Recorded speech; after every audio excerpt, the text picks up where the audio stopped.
Радио тыңлаучы иптәшләр, борынгы татар халык көйләрен эзләү, тикшерү буенча алып бара торган эш хакында үткән тапшыруда мин сезгә бераз сөйләгән идем. Менә шул эшнең дәвам итеп, бүген тагын берничә борынгы көй хәзерләдем. Шуларны бүген сезгә җырлап күрсәтмәкче булам. Бүгенге тапшыру әнә шул иске заман көйләре циклының 3нче өлеше булып баралар. Хәзер сез Сорнай моңа, Сахтиян читек, борынгы көй һәм Бишек җыры дигән көйләрне тыңларсыз. Сорнай моңа. Бу көй хакында мин сезгә мондый аңлатма бирәсем килә.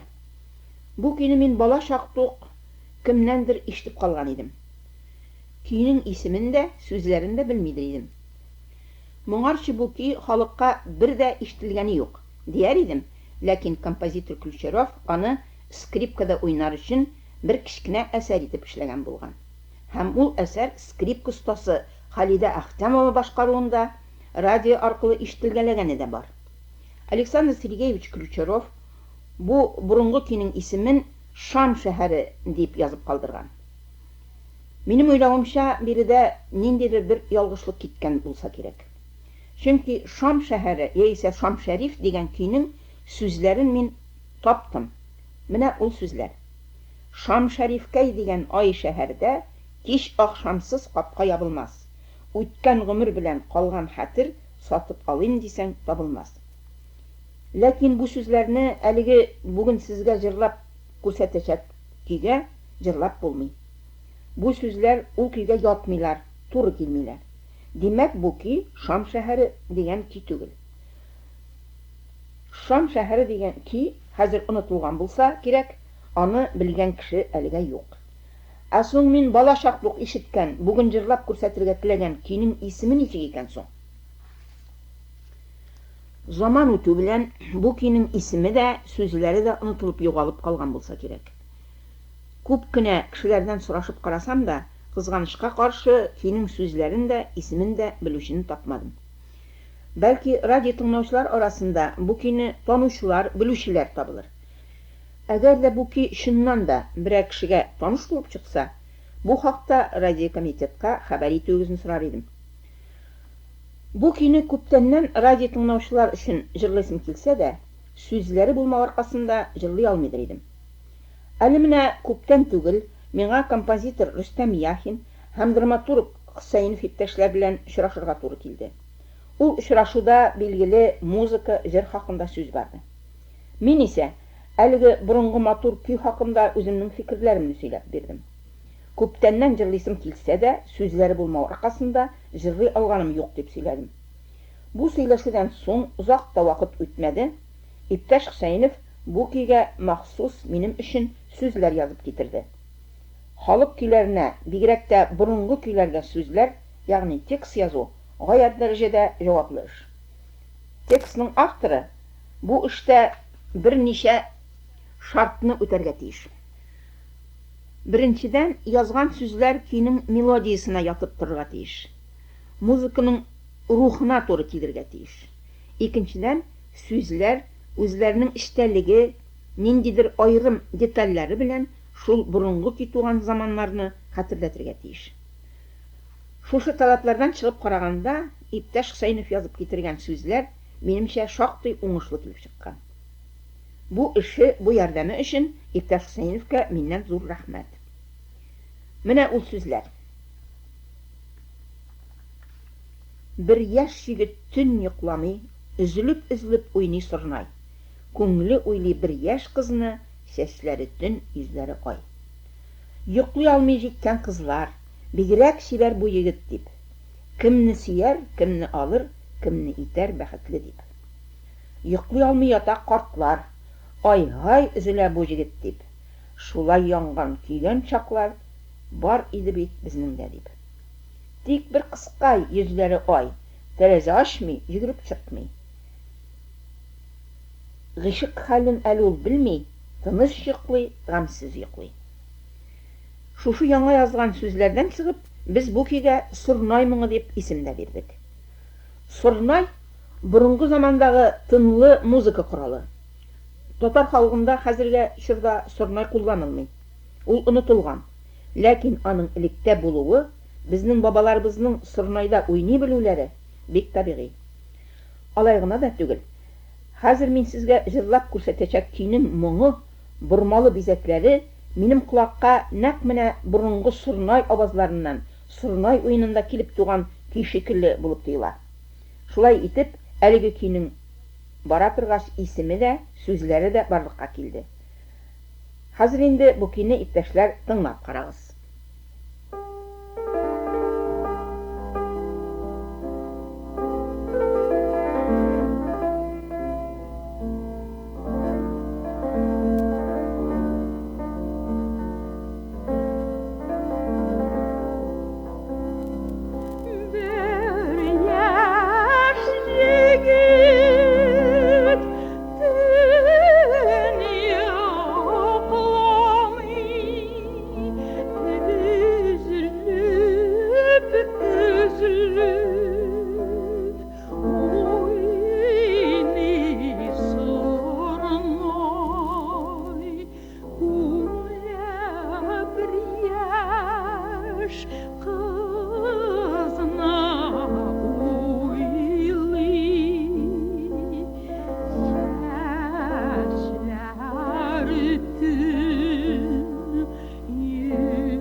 Сәхтиян читек дигән көй.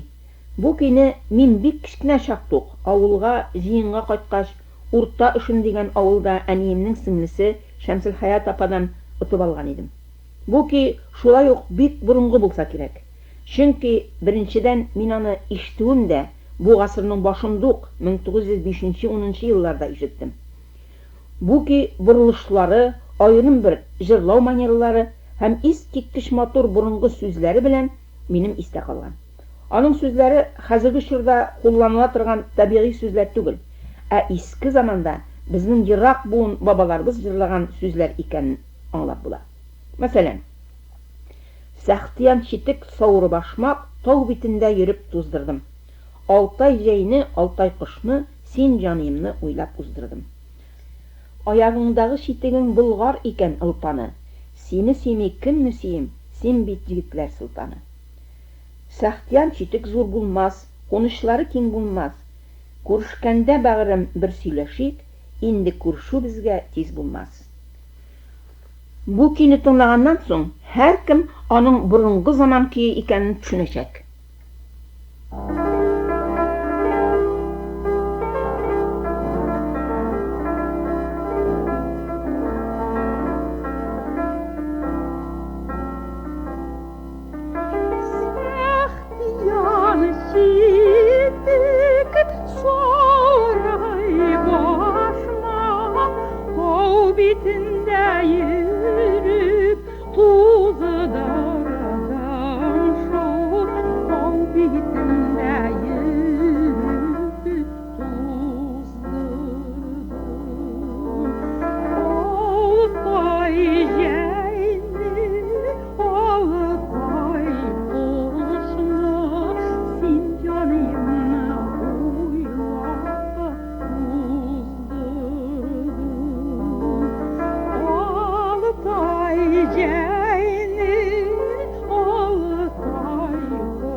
Бурынгы көй дигән көй. Бу көйне мин бик күптәннән бирле беләм. Ишеттем мин аны Казанда бер скрипкада уйнаучы карт кешедән.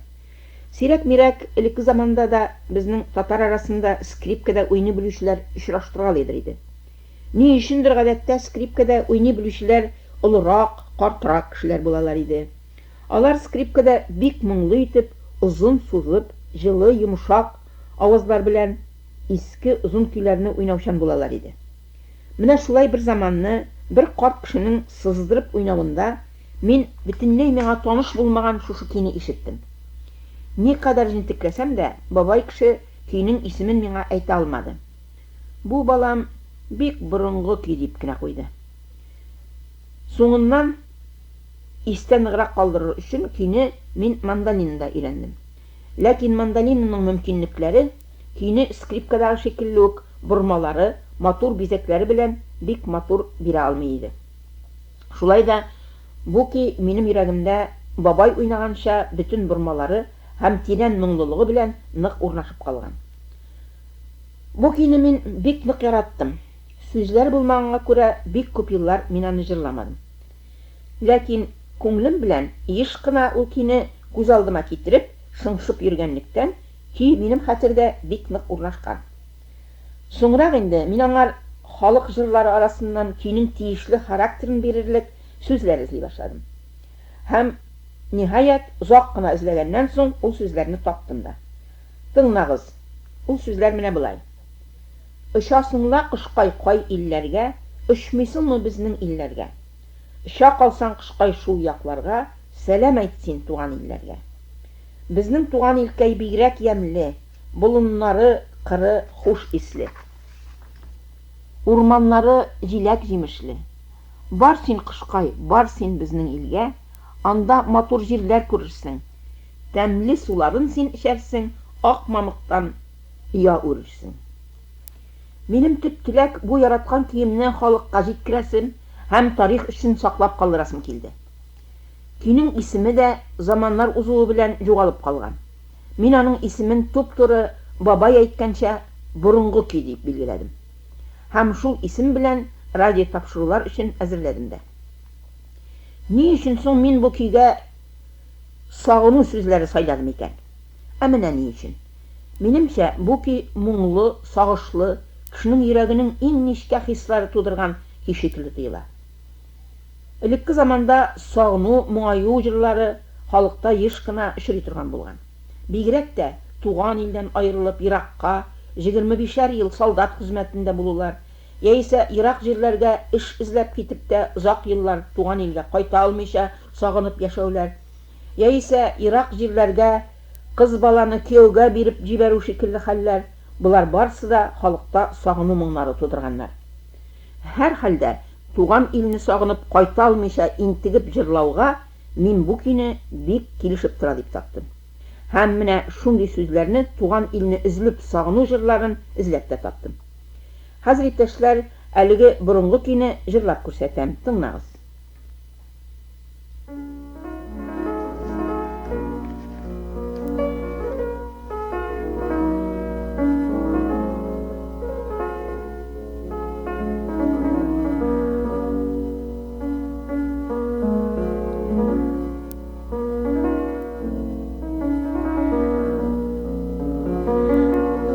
Ышасың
Бишек җыры.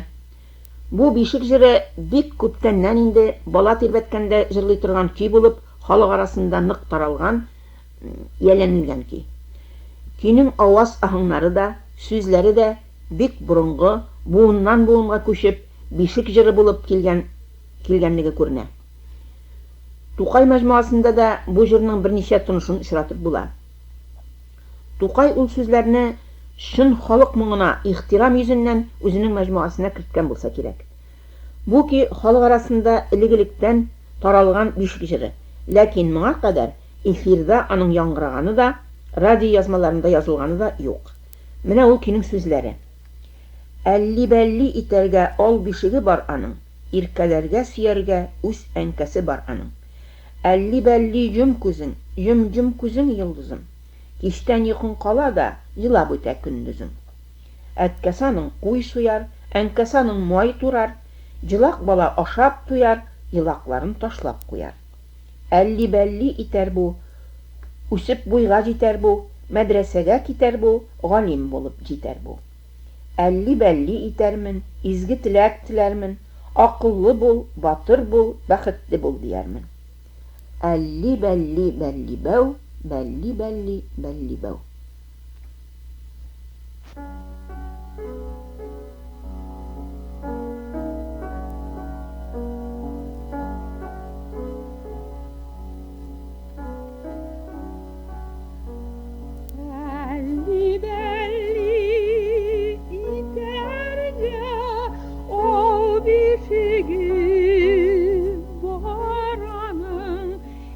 İrkelerge siyah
yazılan